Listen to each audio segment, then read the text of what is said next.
and he staffed the school himself with either people who were going along with what he was doing. It was a tough school. For decades, Diana's story has been shrouded in mystery. But now her brother's rumored words are stirring up a storm no one expected. What he allegedly revealed has the public reeling, and it's only the beginning. Stay tuned, because you'll want to hear this. And don't forget to subscribe.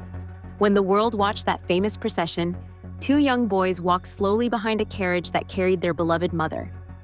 Their faces were calm, their steps steady, but inside, the weight was unimaginable. Every camera lens zoomed in, every movement captured. To millions, it looked like a display of courage. But one person close to them knew the truth. He believed this moment should never have happened. Charles Spencer, Diana's brother, carried a heavy heart as he walked beside his nephews. He wasn't just grieving his sister, he was silently battling an overwhelming sense of dread. He had warned against this public spectacle, but his voice had been overruled. What he felt that day, and what he later discovered, would haunt him for years. Spencer shared a bond with Diana that went far beyond titles or appearances. He had grown up with her, laughed with her, and seen her moments of vulnerability that others never noticed.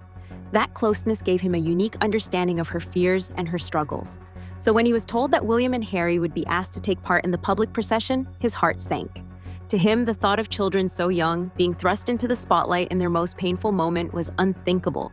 He argued against it, believing they needed privacy and protection. But he was assured the boys had agreed to it themselves. Trusting that, he stepped back. Later, when he learned that wasn't the full truth, the guilt was overwhelming. He had tried to protect them, but was misled into believing it was their choice. That realization left him devastated. Imagine thinking you had done the right thing for two children in the hardest moment of their lives, only to learn later they never had a choice. That's the truth Spencer had to face. William and Harry were told what to do, and as young boys, they had no power to refuse.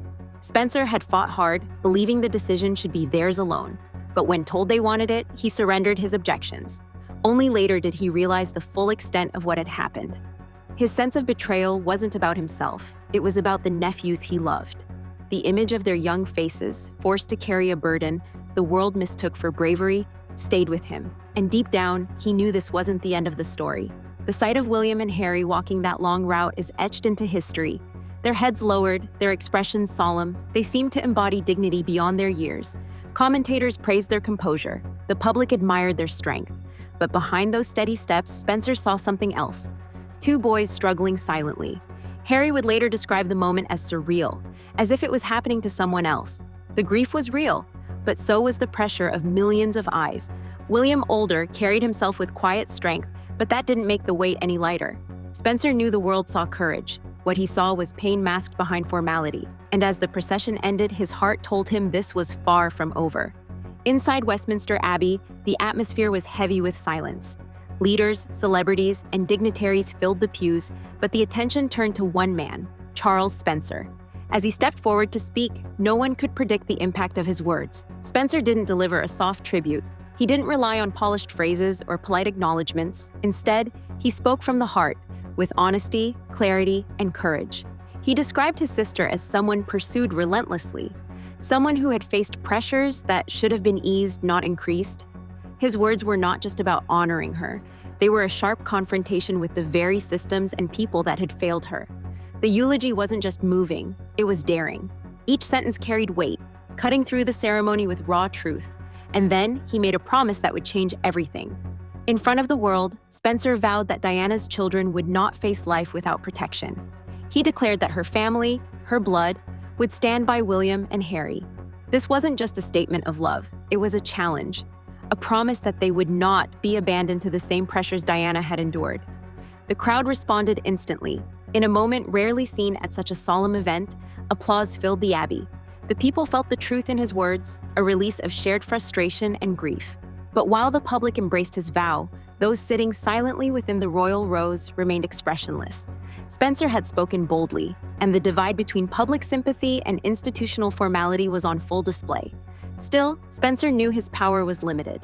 The boys were already part of a system he could not remove them from.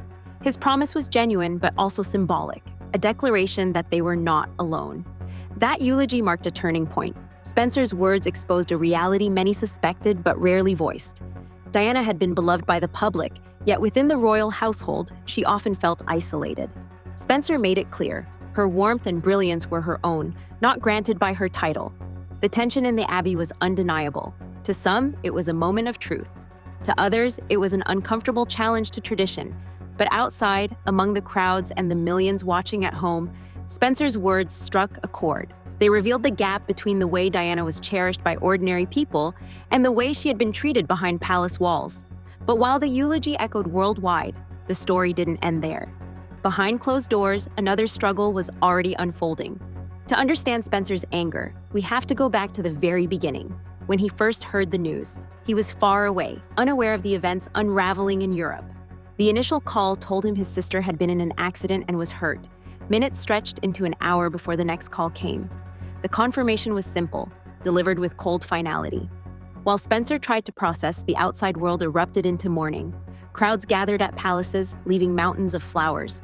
People sobbed openly, hugging strangers, united in shock.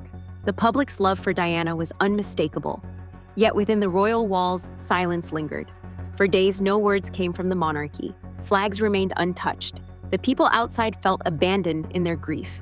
Headlines grew critical, questioning why the silence was so long. Diana had been loved deeply, yet the institutions surrounding her seemed frozen. This contrast fueled a storm.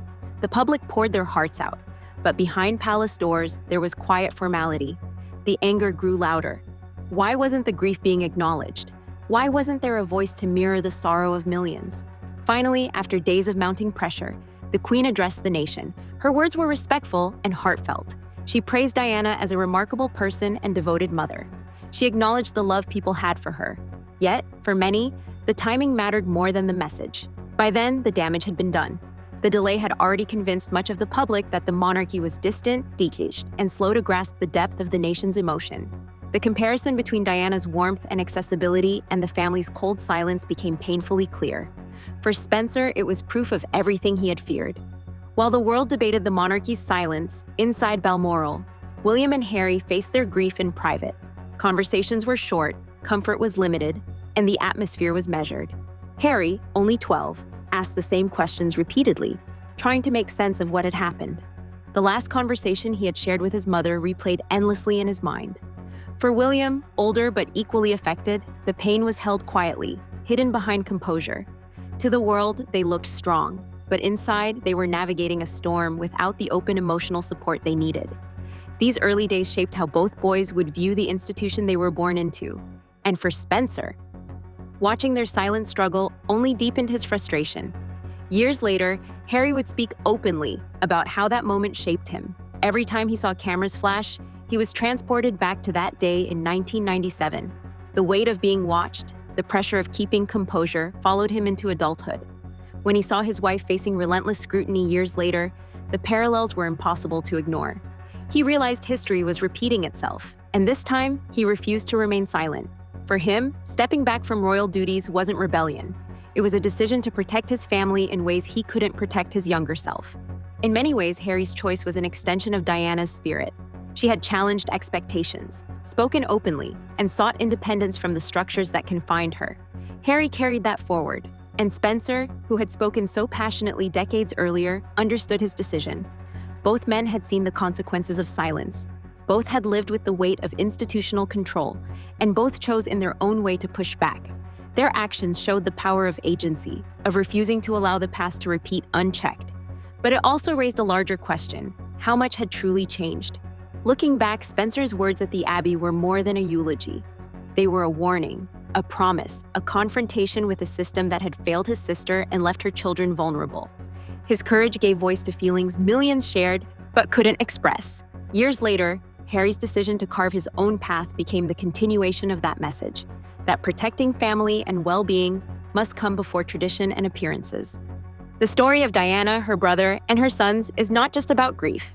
It's about resilience, agency, and the courage to stand up for humanity over protocol. So here's the question for you. Do you think Spencer's words truly made a difference? Or was it already too late? Share your thoughts in the comments. We'd love to hear your perspective. And if you want more untold stories and behind-the-scenes truths, make sure you subscribe and hit that bell. The next chapter might just surprise you even more.